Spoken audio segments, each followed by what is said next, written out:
Local programming on KRWG Public Media made possible in part by viewers like you. Thank you.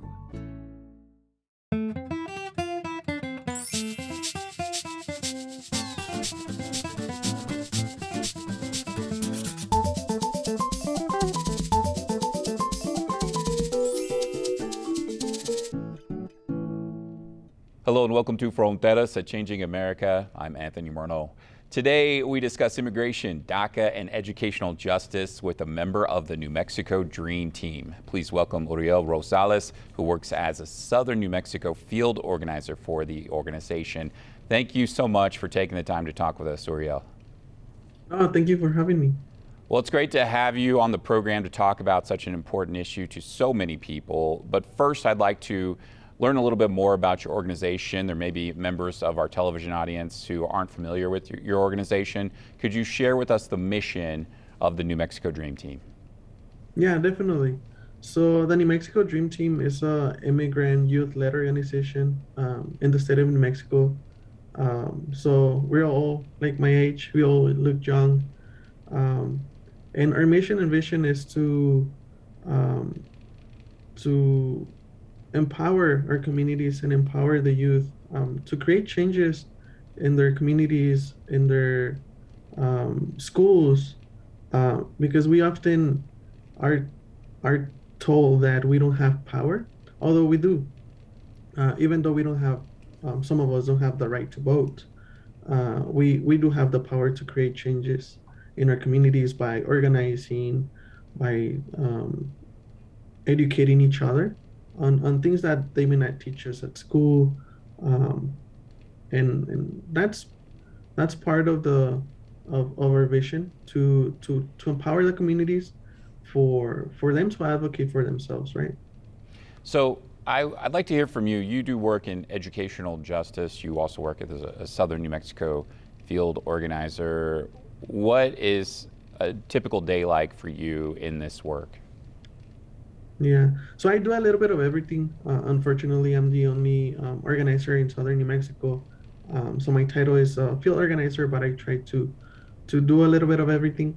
A typical day, it'll be going to schools. Part of my job is creating chapters inside of schools, especially in high schools and upper education, like the community college or like NMSU, which is close to where I live, and organize the youth. Right now, I'm working on creating chapters in Oregon Mountains, Cruces High School, Chaparral High School, and even Hatch Valley High School. And those chapters, we call them chapters. They're clubs. It's to create a safe space for undocumented students, allies, students who are part of the LGBTQ plus community to find a place where they feel that they belong, where they can find the answers that they're looking for, to find guidance on how to navigate the educational system mostly. Okay, could you share with us a little bit about the work you've done with bringing awareness to DACA and the lobbying you've been doing to try to get DACA to become a permanent law in the United States? Many may be familiar with DACA, Deferred Action for Childhood Arrivals, that President Obama signed as an executive order in 2012. Now this memorandum went into effect in 2012. It's been challenged a lot over the years in the courts. Most recently we saw last year what happened where the ruling challenged DACA to where new applicants didn't have a chance to really get into the program. Can you kind of give us an understanding of where the program is at right now? Yeah, so unfortunately, right now, people are not able to apply for the first time, although we are being allowed to renew. I remember the last time we spoke, we weren't even allowed to we were in the same situation, I believe so. It was still very unfortunate. And yes, it has been through a lot of obstacles, a lot of lawsuits against the DACA itself. And right now it's a limbo still. It's in the same position as what it was 2 years ago. I think that's when 3 years ago, I believe, last time we spoke. Um, and we're only allowed to renew. It's still in the courts. They're still deciding if DACA it's unlawful or not. Um, so right now, we are telling DACA recipients to renew as soon as they can, because we don't know what's going to happen in the courts. We don't know what they're going to rule, if it's going to rule in favor of us or not. Um, and on the other side, we have been pushing for a pathway for citizenship. We know that DACA is not a permanent solution. It's not going to be there forever, and it's not going to help us continue with our lives, right? It's really hard for us to continue on renewing every 2 years, to not knowing if we're even going to be allowed to renew again.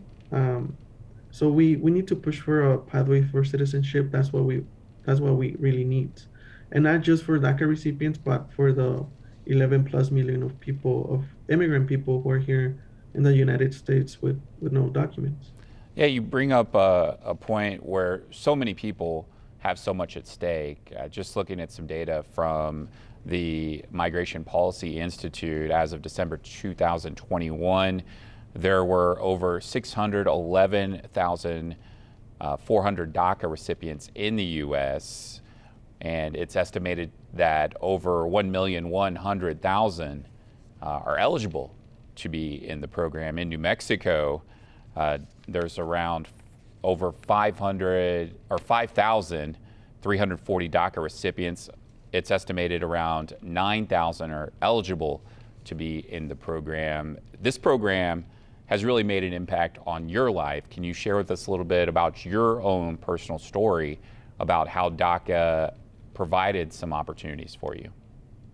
Yeah, the first one, and I feel like it's the most important, at least for me, is the protection for not being deported. I came here to the United States when I was a kid. I don't know what is it to live in my home country, which is Mexico. I wouldn't know what to do if I get deported over there. Just like as anyone else, any U.S. citizen would be to suddenly be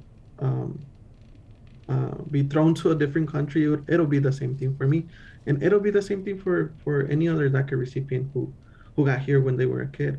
Um, and I'm grateful for DACA. I am. Don't get me wrong. I was able to get a job, to be able to go through college, to afford paying for gas for my daily commute, to pay for my books, to eventually graduating from NMSU in 2020, and right now being able to work with the New Mexico Dream Team. Um, but it is not everything, unfortunately. There's a lot of things that we're not allowed to apply for. Let's say the Medicaid. I, we don't have access to medical assistance as a citizen could, right? And there's other things in between. But like I said, I am really grateful for DACA, although it's not a permanent solution. So we definitely need a pathway for citizenship, so that we can stop paying those $495 every 2 years, right? Because it's also really hard to reapply and pay that much money every 2 years. And living with the uncertainty, right? Maybe this year I'll be here in the United States, and maybe next year I won't. Who knows? Living with that uncertainty, how does that impact your outlook on life? I'm sure you talk with many folks. You talked about how you meet with youth who may be undocumented, and creating that safe space to share their stories and discuss what life is like, having that uncertainty future. Can you share with us a little bit about that, about having that feeling every day? Yeah. So it is hard to make plans on the long run, right? Let's say it is like you mentioned it. There's DACA recipients buying houses, cars, um, doing the living the American dream, right? Um, but it is hard to sometimes even buy a house because uh, it is hard to find banks or to finance a house because they are like, oh, you're only allowed to be here for 2 years. We don't know if you're gonna be here next year or not. To create credit, right? To start your own credit, I had a lot of difficulties creating my own credit because banks were like, okay, I cannot give you credit because I don't know if you're gonna be able to pay it back.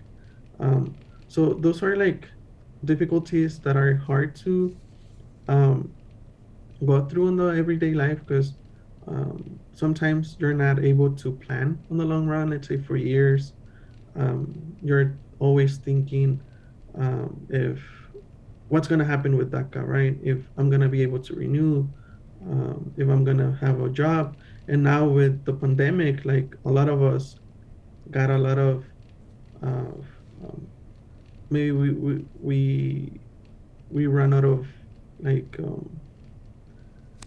a lot of jobs where we've been like fired and stuff because of the pandemic.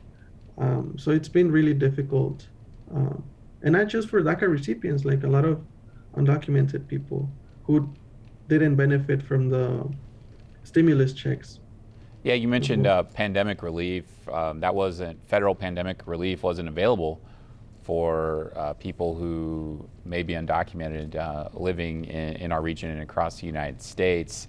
From what you've known, what you've seen, how has a lot of folks been impacted who may not have legal residency here in the U.S.? I mean, starting with the COVID-19 itself, right? Yeah. Let's say you got COVID, and then you need to go to the hospital, right? But a lot of people were like, I cannot go to the hospital. I cannot pay these bills. Like the going to the emergency room is very expensive if you don't have an insurance. So that was one of them, right? You have to be very careful, um, and and like I said, jobs. If you lose your job, if most of the immigrants don't are not able to work from home, right? We work in the fields, we work in the food industry, we work in building houses, um, and we're not able to work in the community in the commodity of being in the house. So that definitely affected a lot of our immigrant communities, and not being able to receive a stimulus check to pay the bills, to pay the rent. It was very, very, very hard for the undocumented community, and it's unfair. I believe it's unfair. Immigrants pay taxes. We all pay taxes.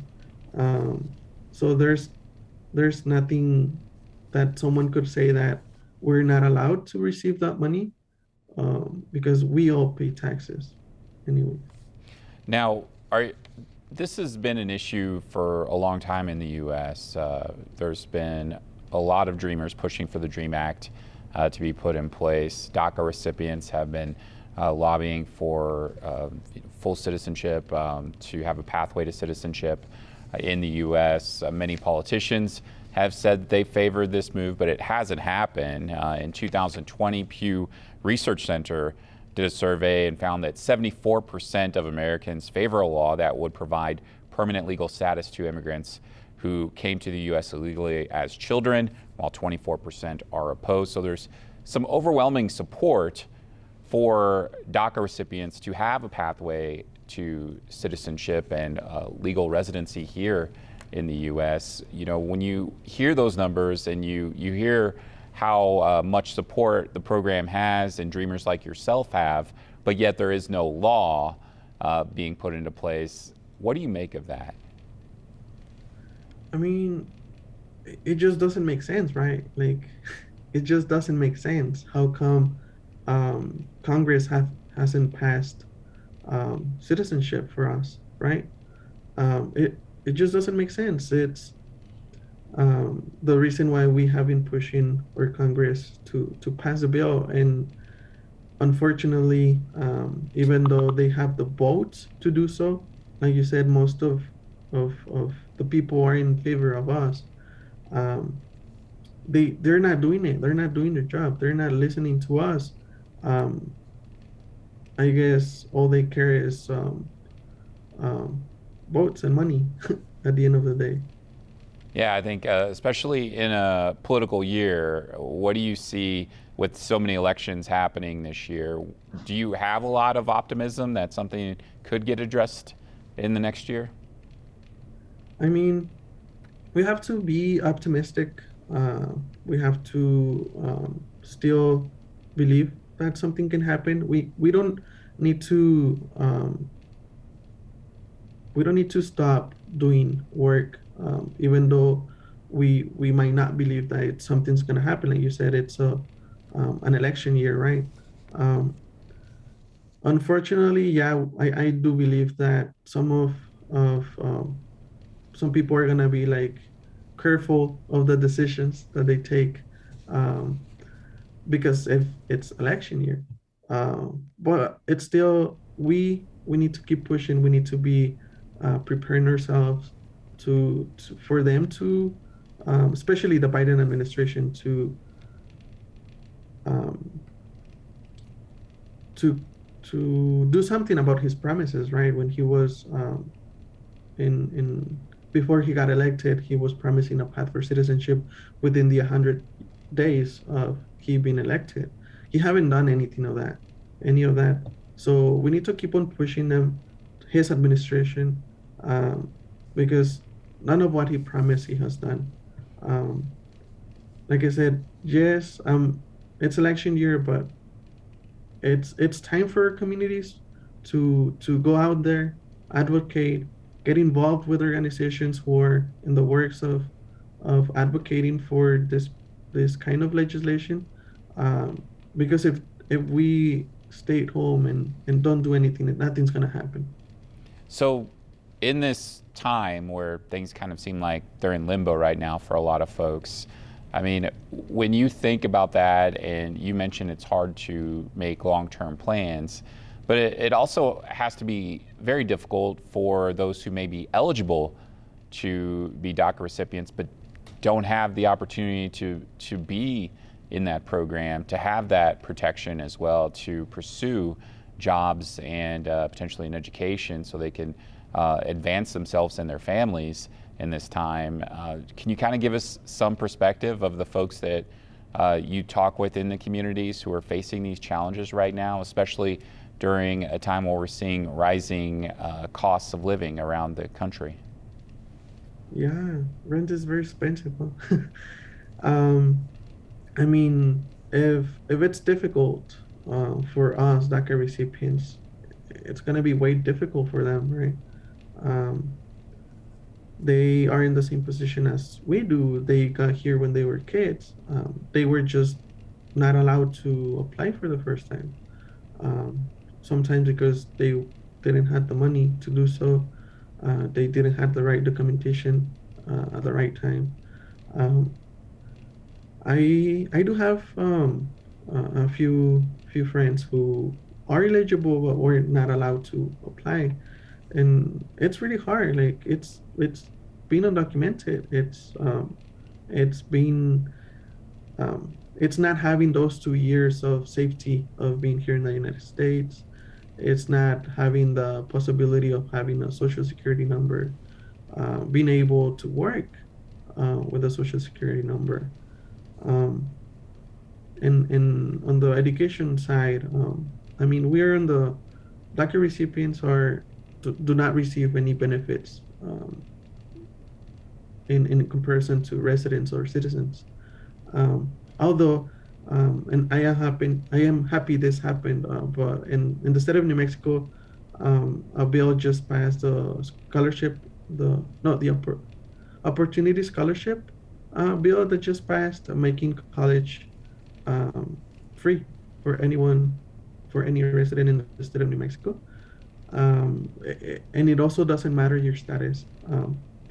Um, so that's we have been pushing for those kind of bills to at least pass on the state level, to help our communities who unfortunately are not able to benefit from DACA or any other kind of protection.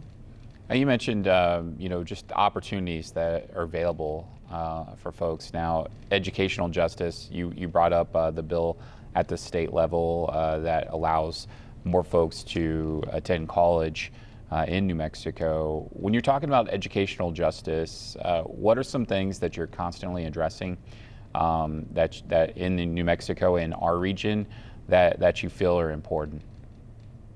I mean, it is important for educators, and staff of schools to understand the difficulties that students had to go through in order to be in their classroom that day, right?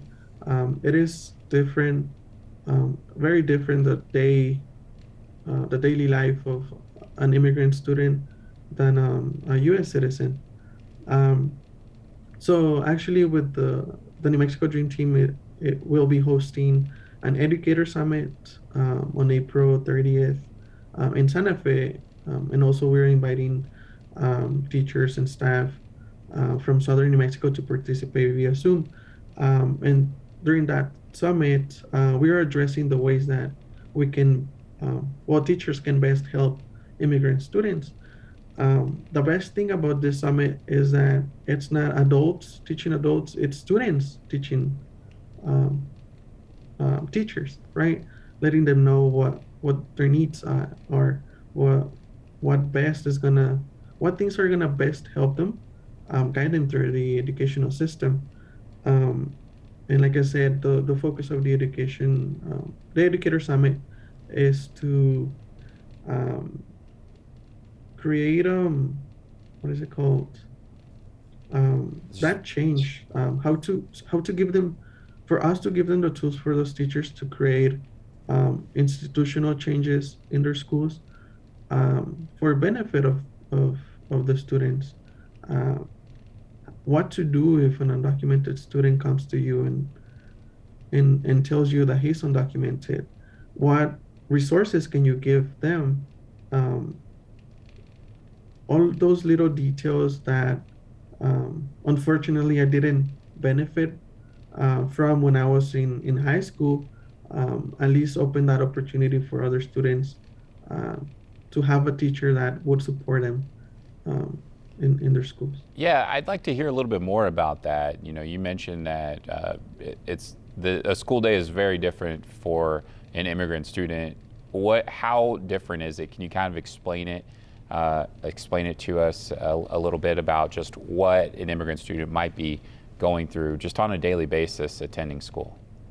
Yeah. So I'm just gonna be talking about myself, my experience. I remember I was in elementary school, and first of all, I didn't know the language, right? I couldn't understand my anyone from the school, my teacher, my principal, anyone. Um, we were, I was part of the ESL program. I believe it's still called that way, where all non-native English speakers were put on, and that honestly didn't allow me for me to be able to speak English and to learn it. We were all speaking Spanish all the time, um, and it was since I was new to this country, right? Like I didn't have clothes. It was very difficult for me and my family on the economic side of things. Um, we would have to find help in terms of food and clothes, and even for rent. So you're having a kid who's in elementary school, high school, who's going to school and not just have to think about math or English homework, but also have to support their families, right? On the way, like what am I gonna eat today after school? What am I gonna wear? Like, this is the same clothes that I had yesterday. Um, and eventually, when I was able to we were able to be in a better position, right? Um, my relationships with my friends, like, I was afraid of them knowing that I was undocumented. Um, eh, there's always like that, being afraid, right? My mom would tell me, like, don't tell anyone that you don't have documents. Don't tell anyone at all, um, because we're afraid of of the wrong person finding out and then being deported the next day. So there's a lot of things that students have to go through on their everyday lives. They might not had breakfast that day, Mm. and they have to go to school for more than 8 hours. So it's Wow. really difficult um, for some students to who are undocumented. So during the Educator Summit, we're trying to create a that what is it called? That knowledge on the teachers, right? That these things are happening, and they Okay. might have a student in their classroom that might need a little bit more of their help. Okay, I see. Unfortunately, we're out of time, but I look forward to carrying on this conversation with you in the future. Uriel Rosales is with is the Southern New Mexico field organizer for the New Mexico Dream Team. Thank you so much for taking the time to talk with us. Well, I'm glad you invited me. Thank you so much. And we want to thank you for joining us for another episode of Fronteras, A Changing America. I'm Anthony Morneau. We'll see you next time.